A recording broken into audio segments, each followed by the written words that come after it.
Hey everybody, it's Drew Schneider with Drew's Home Team at Your Castle Real Estate.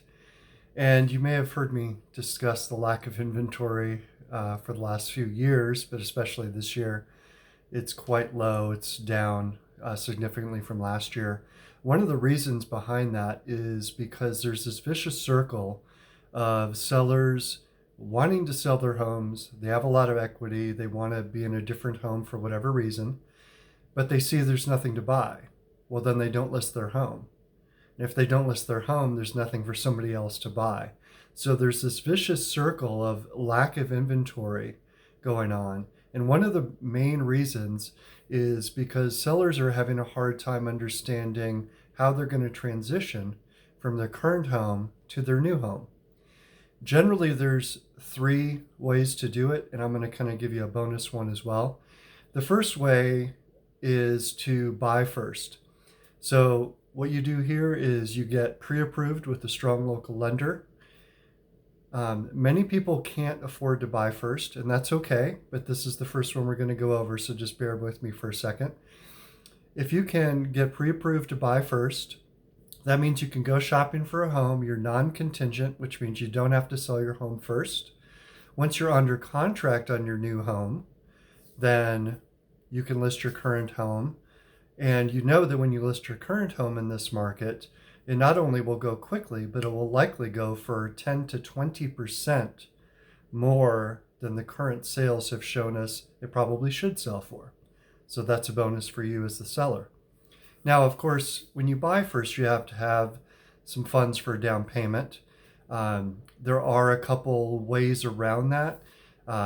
If you put down just the minimum down payment, which is between 3 and 5%, and you sell your home after you close on your new home, then what you can do, if your lender allows it and within a certain time frame, you can recast the loan, which means you can put a big chunk of money from the sale of your current home down on your new home that you've already closed on.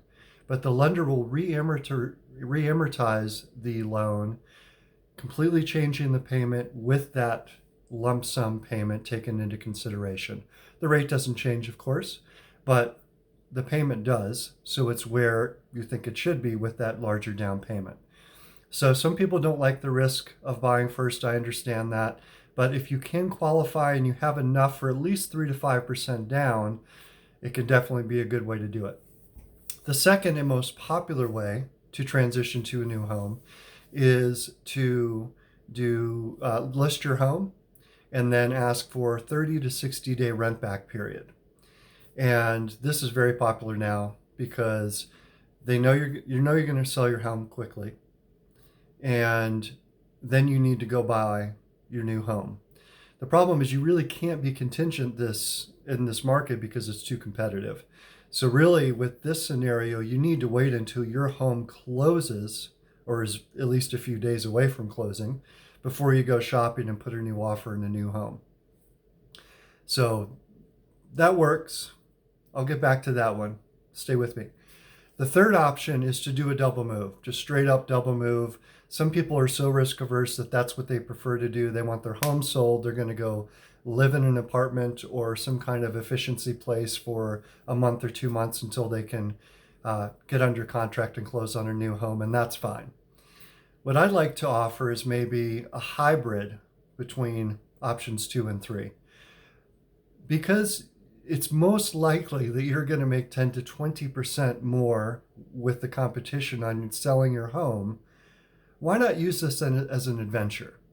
Why not think about doing a double move, going ahead and selling your home, pocketing that extra money and using some of that extra money that you've gotten to find a nice temporary living situation. If you have kids, it can be an adventure, right? It doesn't have to be a really low-end apartment for 2 or 3 months. It could be something really nice because you have this extra chunk of money from the competition that people were bidding up your house.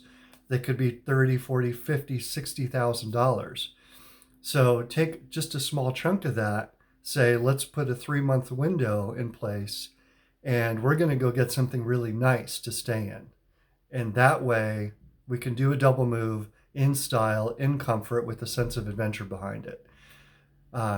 So those are the transition methods for sellers to sell their home and to go buy a new home. I hope you found it helpful. Of course, we can always tweak these options, but generally these are what's available. If you have any questions, don't hesitate to reach out. You can always reach me at 720-289-0260 or via email drew@drewshometeam.com. Thanks. Best of luck out there. Take care.